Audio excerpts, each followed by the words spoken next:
नमस्कार। Government college Bhadra से मैं Manpreet Singh BA part second में जो सेकंड पॉइंट हम पढ़ रहे थे रॉबर्ट ब्राउनिंग के बारे में ऑलरेडी एक वीडियो पोस्ट की।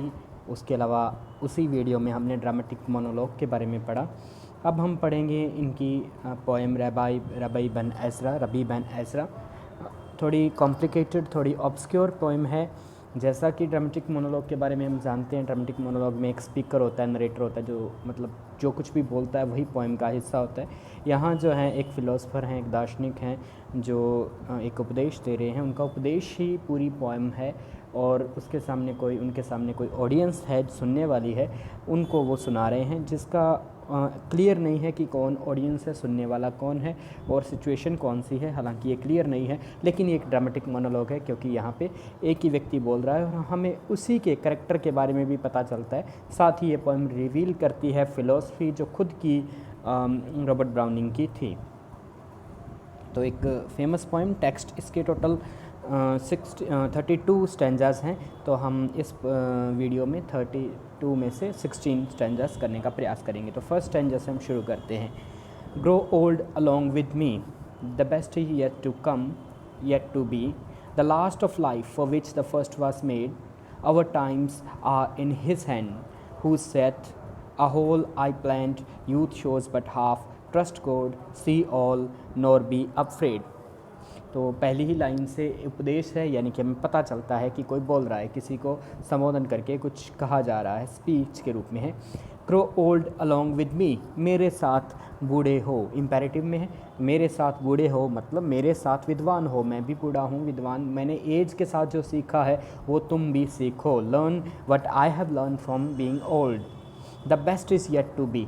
अभी आपकी एज यंग है, अभी बेस्ट आने वाला है। Best is yet to be, अभी होने वाला है, अभी बकाया है।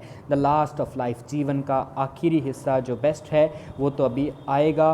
For which the first was made, जिसके लिए पहला हिस्सा बना है। कि जीवन का एक नया नज़रिया, कि जीवन का जो पहला हिस्सा है वो एक्चुअल में जीवन के बाद के हिस्सा जो अभी होने वाला है, जो बेस्ट है, उसके लिए ही बना है, उसी के लिए बनाया गया है। Over times are in his hand, और हमारा समय, हमारा जो कितनी एज क्या कुछ है, जीवन जो है वो उसके हाथों में है। हिज में एच कैपिटल है, means it is refer to God. तो ये जो प्रोनाउन है वो गॉड के लिए आया है। तो गॉड के हाथ में है हमारा जो भी टाइम है। हु सेथ, वो गॉड जो कहता है क्या, अ होल आई प्लान, मैंने एक पूरा प्लान बनाया है। होल आई प्लान एक पूर्ण संरचना कह लो, पूर्ण स्ट्रेटजी जो है वो मैंने प्लान की है। यूथ शोज़ बट हाफ, जवानी जो है यूथ तो वो तो सिर्फ हाफ ही शो करती है।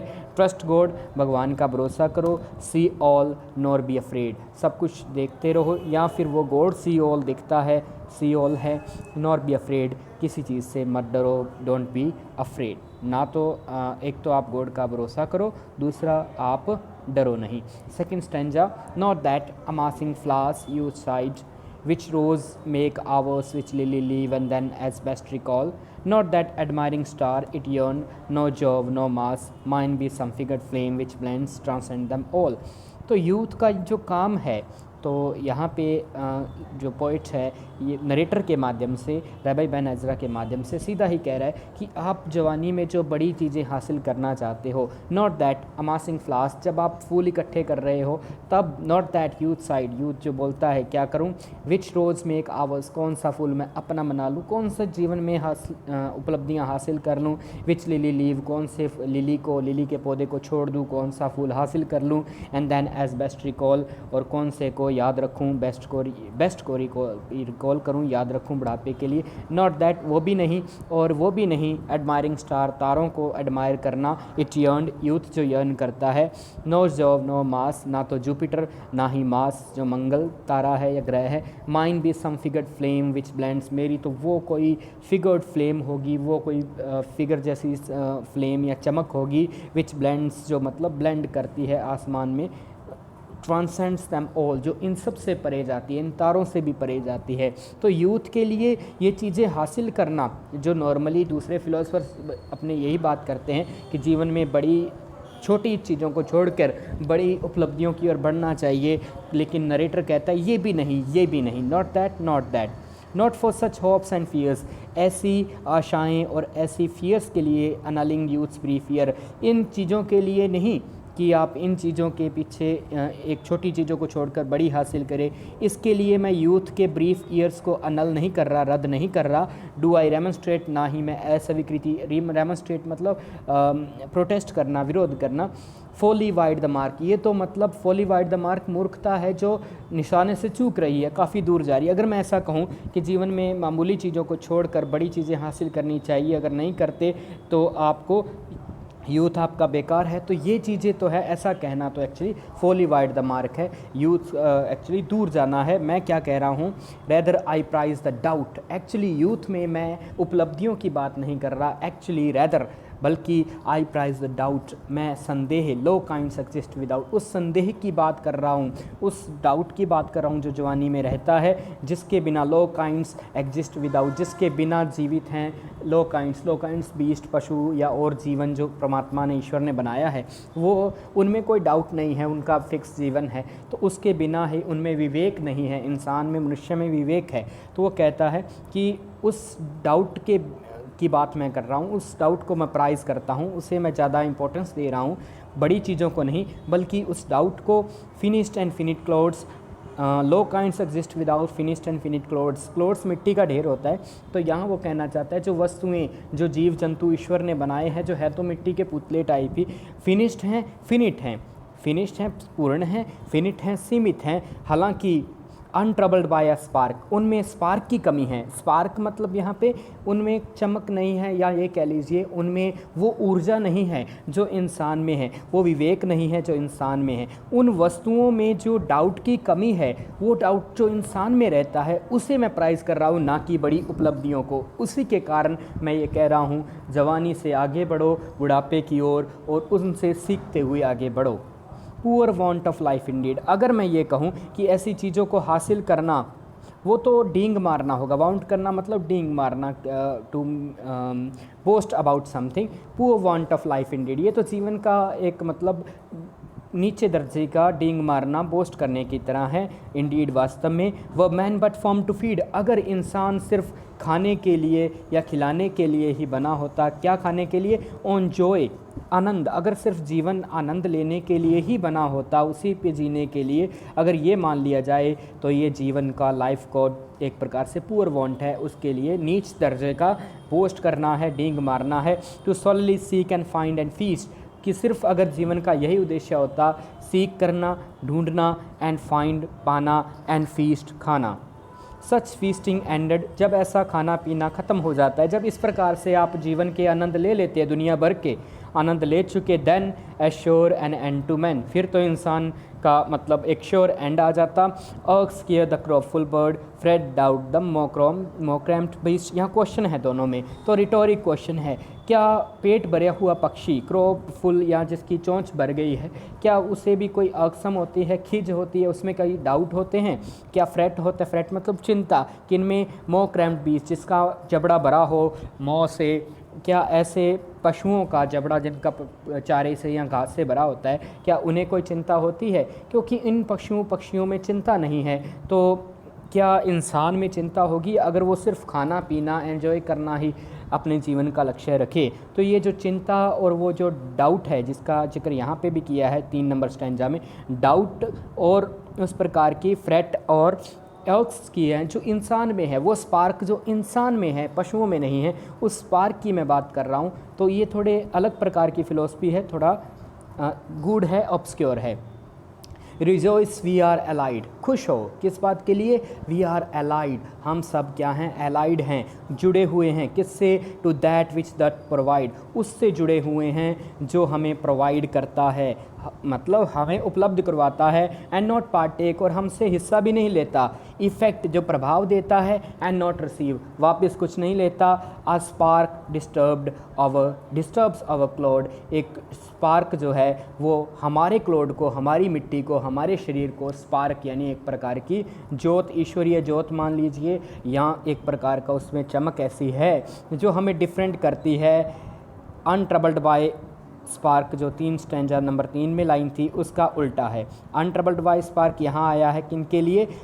लो काइंड्स एग्जिस्ट जो लो काइंड्स हैं उनके लिए। और 5 नंबर स्टैंजा में a spark disturbs our cloud, हम डिफरेंट हैं उन पशुओं से। हम भी अगर सिर्फ खाना पीना एंजॉय करना ही जीवन का लक्ष्य रखें तो हम भी आखिर उसके बाद चोंच भरने के बाद या पेट भरने के बाद फिर हमारा जीवन तो फिर कुछ नहीं बचा, बल्कि हम अलग हैं, हमें ईश्वर से प्रोवाइड भी होता है, इफ़ेक्ट भी उसका हम महसूस करते हैं। A spark disturbs our cloud, हमारे जो मिट्टी है, हमारा जो शरीर है, हम जो पुतले हैं, वो एक प्रकार से स्पार्क उसे डिस्टर्ब करती है, उसमें वो विवेक है, उसमें वो शक्ति है। Nearer we hold of God who gives, उस भगवान के हम और नज़दीक होल्ड करते हैं, रहते हैं। Then his tribes that take I must believe, और बल्कि उनके जो हमसे ले लेते हैं उसके ही ट्राइब, भगवान के ही ट्राइब यानी कि देवी देवता मान लीजिए या उसके बनाए और जीव जंतु, थोड़ा ऑब्सक्योर हैं, ये कभी क्लियर नहीं बताते कि इनकी बात कर रहे हैं, लेकिन इनकी फ़िलॉसफी समझ आती है, एक प्रकार की गूढ़ता में भी इनकी बात समझ आती है कि हम उस भगवान के नज़दीक हैं जो हमें देता है। Than his tribes that take, बल्कि उनकी बजाय जो उनकी ट्राइब हैं जो लेती हैं, छीन लेती हैं। आई मस्ट बिलीव, मैं ऐसा बिलीव करता हूँ। देन वेलकम ईच रिबफ, अब वो कहते हैं कि मैंने जब ये बात समझा दी कि जीवन में रिजॉइस हासिल करना, प्लेज़र हासिल करना उनसे भी बढ़कर है, जीवन में डाउट होना, जीवन में चिंताएं भी होना, ये भी आपको एक भविष्य की ओर लेके जाती हैं। इन्हीं के साथ आप बेस्ट टू बी जब होगा बुढ़ापे में उनकी ओर बढ़ते हो। देन अब नेक्स्ट स्टैंजा जो है 6 नंबर, उसमें फर्स्ट लाइन से बोलते हैं देन वेलकम ईच रिबफ, इसलिए हर रिबफ को, हर अस्वीकृति को, to forcefully do not give permission, किसी को परमिशन ना देना, रिबफ का मतलब नकार देना, to turn down someone's proposal. Then welcome each rebuff, इसलिए हर अस्वीकृति को वेलकम करो, हर आई हुई समस्या को, हर फेलियर को एक्चुअल में वेलकम करो। That turns earth smoothness rough, जो जीवन के या अर्थ के स्मूथनेस को रफ़ कर देती है। यानी कि जीवन में आपको फेलियर आता है तो अर्थ की स्मूथनेस रफ़ होने का मतलब आपका जीवन मुश्किल होता है। Each sting that bids not sit not stand but go, हर उस चुभन को भी वेलकम करो। दैट बिट्स, जो मतलब बिट्स करना, बिड एड्यू मतलब किसी को ग्रीट करना। Not sit not stand but गो, जो बैठता नहीं खड़ा नहीं रहता, ना तो बैठने देता है या खड़ा रहता है। इसका मीनिंग भी गुड है, ये उस स्टिंग के लिए आया है या उस जो उसे सहता उसके लिए क्लियर नहीं है। No sit no stand but go, ना तो वो रुकता है ना वो खड़ा रहता है बट चला जाता है, ऐसा sting. Be our joys 3 parts pain, अगर हमारे जो जॉयज़ हैं, अगर हमारे जो आनंद हैं वो 3 पार्ट्स पेन, 3 पार्ट्स में 3/4 यानी कि 3 हिस्से उसके अगर पेन भी हों तो भी उसे वेलकम करो। स्ट्राइव, संघर्ष करो। And hold cheap the strain, जो स्ट्रेन मतलब तनाव है उसे चीप मानो। होल्ड चीप द स्ट्रेन, उसे मामूली मानो, सस्ता मानो। Learn nor account the pang, सीखो नॉर अकाउंट द पैंग, जो पैंग है, जो वेदना है उसे अकाउंट, उसे मत गिनो, दुखों को गिनो मत, उनसे सीखो। डेयर, साहस करो। नेवर ग्रज द थ्रो, जो थ्रो भी यहाँ पे होता है सेवर और वायलेंट पेन्स, जो मतलब तीखे और भयानक दर्द जो होते हैं उन्हें, उनसे साहस करके लड़ो। नेवर ग्रज, उनका बारे में ग्रज करने का मतलब उनके बारे में शिकायती भाव रखना या उनके बारे में रोते रहना, तो ऐसा मत करो बल्कि उनसे सीखो। यानी कि ये फ़िलोसफर जो हैं वो दर्द को एक्सेप्ट करने, चिंताओं को एक्सेप्ट करने, उनसे सीखने की बात कर रहे हैं जवानी में, और जो प्लेजर्स के पीछे भागने की बजाय दुखों को सहकर अपनी एक फ्यूचर के लिए मानसिक और अपनी आत्मिक शक्ति को बढ़ाने की बात कर रहे हैं। फॉर देंस, तब ही, a paradox which comforts while it mocks, paradox से मतलब होता है विरोधाभासी बात, जो अपने आप में विरोधाभासी हो।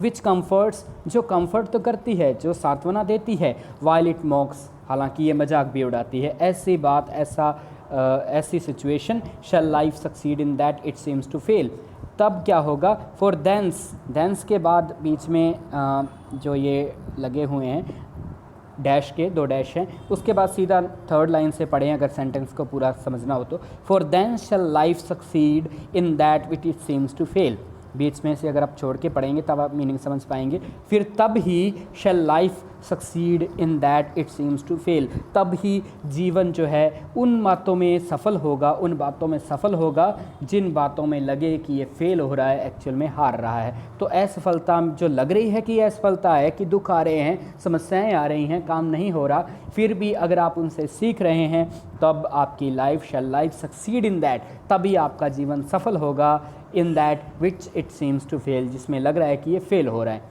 What I aspire to be, तब आपको लगेगा कि मैं जो बनना चाहता था या जो मैं पाना चाहता था, एंड वाज नॉट, जो मैं नहीं था, कम्फर्ट्स मी, कि मेरा पाने की इच्छा जो थी वो ज़्यादा कंफर्टेबल मुझे फील कराएगी, पा नहीं पाया वो अलग बात है, उससे ज़्यादा मुझे इस बात में फीलिंग मिलेगी कि मेरी एस्पिरेशंस बड़ी थी। What I aspire to be, क्या मैं एस्पायर किया बनने का, क्या बनना चाहता था, एंड वाज नॉट, लेकिन बन नहीं पाया या था नहीं।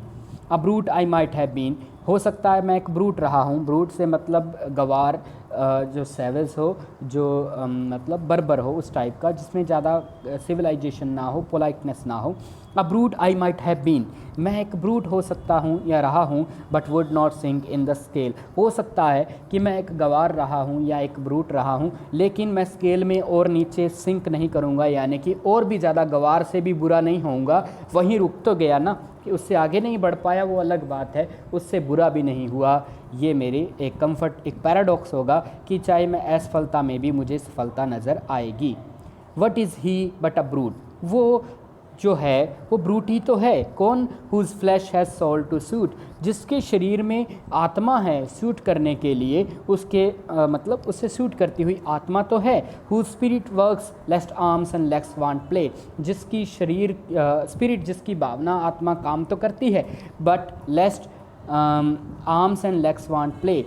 सवाल है कि क्या वो ब्रूट नहीं है जिसकी मतलब आत्मा तो काम करती है लेकिन उसके आर्म्स और लेग्स वांट प्ले। लेस्ट यानी कि अनलेस, लेस्ट मतलब उसके बिना, arms and legs want play, उसके हाथ और पाँव काम या खेलना चाहते हैं। To man propose this test, इंसान के सामने ये टेस्ट रखो। Thy body at its best, क्या टेस्ट है इंसान का अपनी सफलता या असफलता को मापने का, या अपने जीवन की सही प्रकार राह को मापने का क्या टेस्ट है।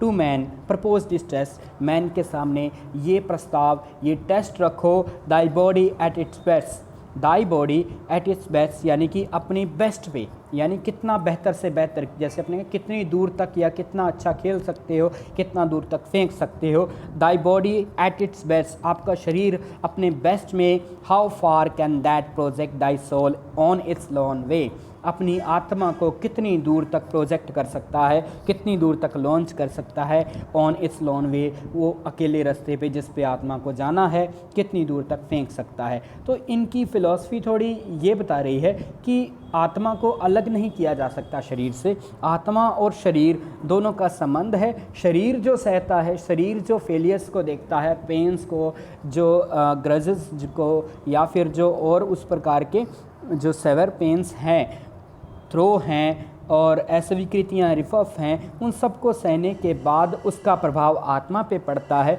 और शरीर का यही टेस्ट है और जीवन का यही टेस्ट है मैन का, कि उसका शरीर उसकी आत्मा को कितनी दूर तक फेंक सकता है, उसका शरीर कितने दुख सह के सीख के उसकी आत्मा को आगे बढ़ा सकता है, यही उसका बेस्ट टेस्ट है। Yet gifts should prove their use. I own the past refuse of power each side, perfection every turn. Eyes, ear took in their dole, brain treasured up the whole. Should not the heart beat once? How good to live and learn. तो यहाँ पे वो कहते हैं हालांकि जो gifts हैं, जो जीवन के उपहार हैं, शुड प्रूव दे यूज़, वे अपना यूज़ जो है वो अपना प्रूव करेंगे। आई ऑन द पास्ट प्रोफ्यूज़, मैं अपना जो भूतकाल है, जो पास्ट प्रोफ्यूज़, प्रोफ्यूज़ से मतलब होता है प्रोफाउंड मात्रा में, प्लेंटीफुल काफ़ी मात्रा में, मेरे पास जो पास्ट है वह मैं उसे प्लेंटीफुल प्रचुर मात्रा में मेरे पास मेरा इतिहास है। ऑफ पावर ईच साइड, मेरे पास power each side, perfection every turn, हर तरफ परफेक्शन है, हर तरफ शक्ति है।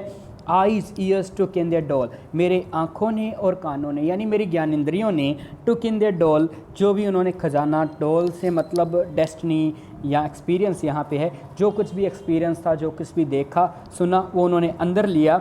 Brain treasured up the whole, उस सब को, उस सब ज्ञान को, उस एक्सपीरियंस को मेरे ब्रेन ने, दिमाग ने ट्रेजर अप किया, मतलब ख़जाने के रूप में संभाल के रखा। Should not the heart beat once, क्या दिल को एक बार भी बीट करके ये नहीं कहना चाहिए how good to live and learn, कितना अच्छा है जीना और सीखना, जीना और सीखना कितना अच्छा है। नॉट वंस बीट, ना ही एक ही बार, क्या एक ही बार, ये शुड वाला क्वेश्चन आगे बढ़ रहा है। Not once beat praise be thine I C whole design, कि हे भगवान तुम्हारी जय हो या तुम्हारी प्रेज़ हो, तुम्हारी वडियाई हो, तुम्हारी बेहतरी, तुम्हारा मतलब प्रशंसा है क्या।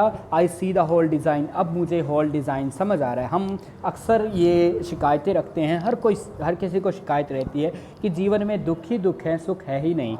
इवन जो लगते हैं बाहर से सुखी वो भी दुखी रहते हैं। तो उसके प्रति उस प्रकार की सोच के एंटी ये फ़िलोसफी है रबाई बिन एज़रा की, अब्राहम इब्न एज़रा की, कि जीवन में जो दुख हैं वो भी एक्चुअल में ईश्वर की बनाई हुई उस प्लान का हिस्सा हैं, उसी के बनाए हुए उस खेल का हिस्सा हैं। और यहाँ पे वो कहते हैं प्रेज़ बी दाइन, तुम्हारी प्रेज़ हो, प्रशंसा हो किसकी, भगवान की। आई सी द होल डिज़ाइन, अब मुझे होल डिज़ाइन, पूरा जो प्लान है, जो स्ट्रेटजी है वो दिख रही है। आई हु सा पावर, मैंने जिसने पावर देखी अपनी जवानी में। सी नाउ लव परफेक्ट टू, अब मुझे प्यार भी परफेक्ट रूप में नज़र आ रहा है। Perfect I call thy plan, thy में टी बड़ा है तो ये ईश्वर के लिए आया है, और मैं कहता हूँ कि आपका जो प्लान है, जो स्ट्रेटजी है वो परफेक्ट है।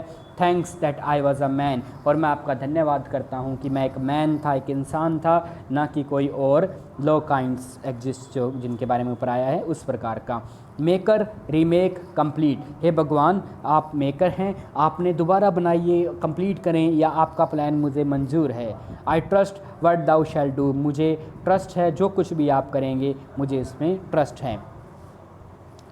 Next 11 stanza, for pleasant is this flash, ये जो फ्लैश है, ये जो मांस है, शरीर है, वो प्लेजेंट है, वो बहुत ही खुशगवार है। Our soul in its rose mesh pulled ever to the earth, और हमारी जो सोल है इस रोज़ मैस में, इस शरीर रूप में जो गुलाब की तरह है, या मतलब साफ़ सुथरे शरीर में, खुशबूदार शरीर में, pulled ever to the earth, आत्मा जो है वो धरती से हमेशा जुड़ी इसीलिए रहती है क्योंकि वो शरीर का हिस्सा है। स्टिल यर्न्स फॉर रेस्ट, फिर भी वो आत्मा जो है रेस्ट के लिए, हमेशा और पाने के लिए यर्न करती रहती है। यर्न मतलब इच्छा करती रहती है। Would we some prize might hold, कि क्या हम कोई प्राइज़ को होल्ड करेंगे। To match those manifold possessions of brute, और जो मैनीफोल्ड, मैनी मात्रा में, काफ़ी मात्रा में, possessions of the brute, gain most as we did best, और फिर भी ये आत्मा जो है यर्न फॉर रेस्ट, और ज़्यादा पाने के लिए यर्न करती रहती है, इच्छा रखती है।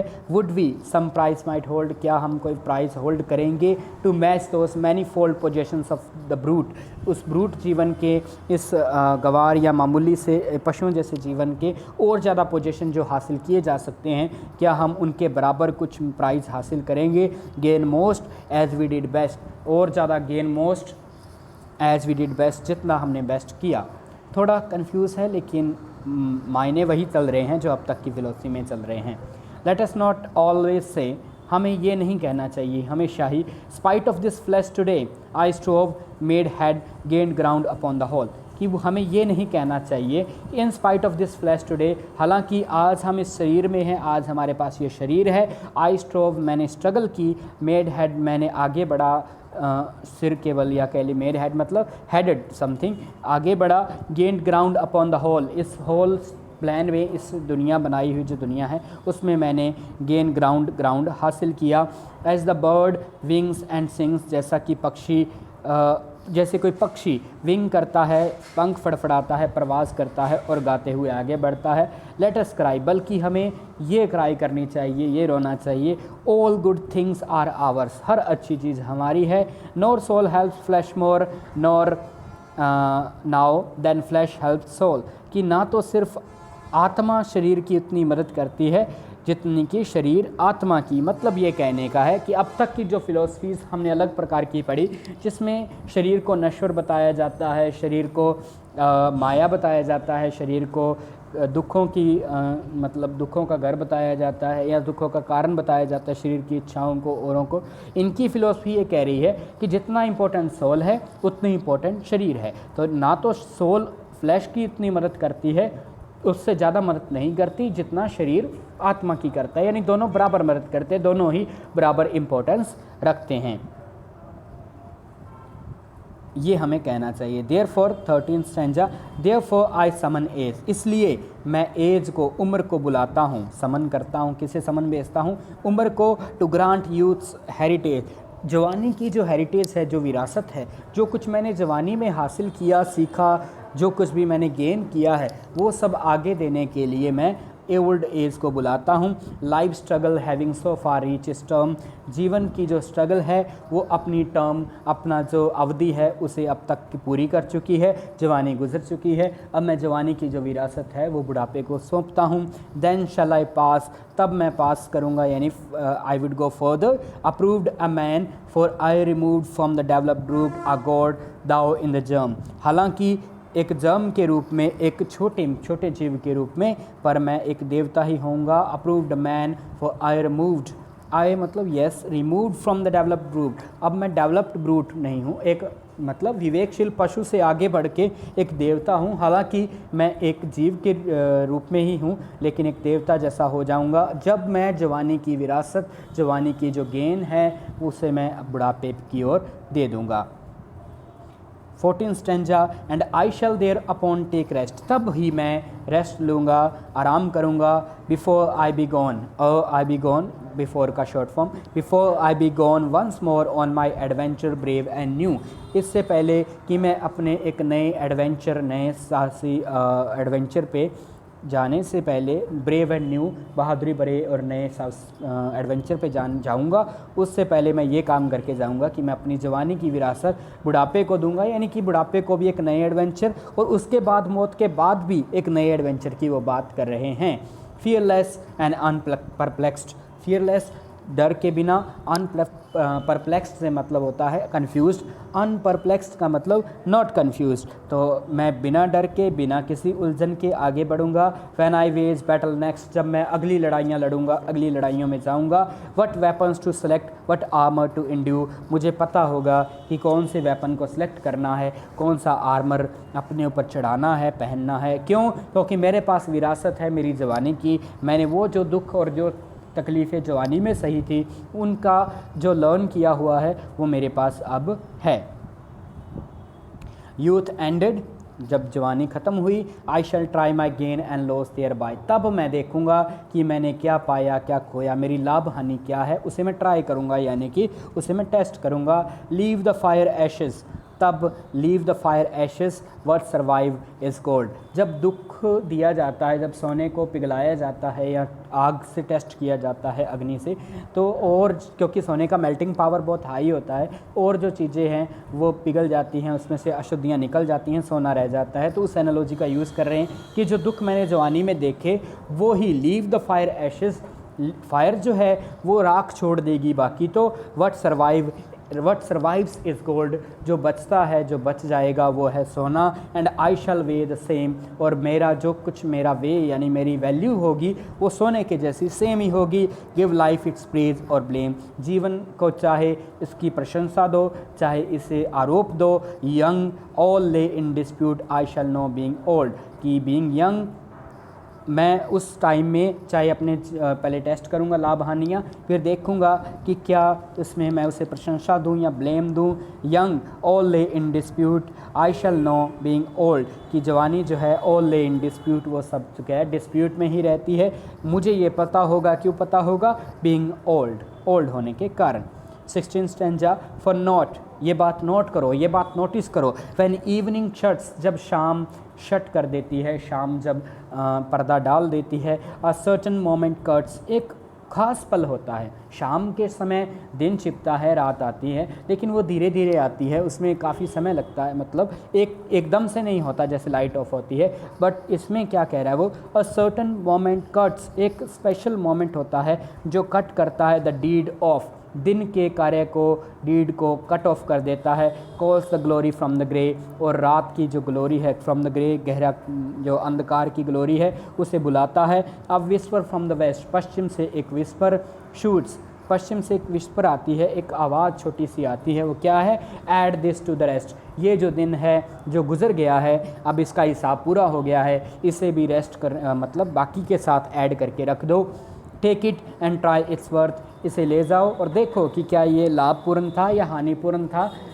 ट्राई इट्स वर्थ, इसकी वैल्यू को ट्राई करो। हेयर डाइज अनदर डे, एक दिन और गुजर गया, एक दिन और मर गया। ये दिन की जो एनालॉजी है, दिन जैसे गुजरता है शाम के समय, वैसे ही वो कह रहा है कि मैं बुढ़ापे में जाके एक पल ऐसा होगा, एक समय ऐसा होगा जब मैं अपने जीवन के प्लस माइनस, लाभ हानियाँ, प्रोज एंड कॉन्स को विचारूंगा, लेकिन उसमें मुझे ये याद रहेगा कि ओ young all lay in dispute. ठीक है, तो ये 16 स्टैंजा था। थोड़ी लाइंस जो हैं वो प्रोज में हैं, कुछ लाइनों को रन ऑन लाइनें हैं, उन्हें रन ऑन लाइनों की तरह ही पढ़ें, तभी आपको ज़्यादा बेहतर समझ आएगा। वर्ड मीनिंग्स मुश्किल नहीं है, ग्लोसरी जो इसमें वोकेबलरी ज़्यादा मुश्किल नहीं है, लेकिन थोड़े ऑब्सक्योर पॉइंट है, फ़िलोसफी ज़्यादा है, और एक स्पीच है एक व्यक्ति की जो एक फ़िलोसफर है, तो फ़िलोसफर की बातें इसी प्रकार की गूढ़ होती हैं। तो आप इसे पढ़ें 16 स्टैंजास तक। अगर आपको कोई समस्या आती है तो आप कमेंट करें, यूट्यूब चैनल पर भी, और व्हाट्सएप ग्रुप भी बना है उस पर भी आप कर सकते हैं, या फिर आप गूगल क्लासरूम पे भी कमेंट कर सकते हैं। नेक्स्ट जो 16 स्टैंजाज हैं वो हम अगली वीडियो में करेंगे। धन्यवाद।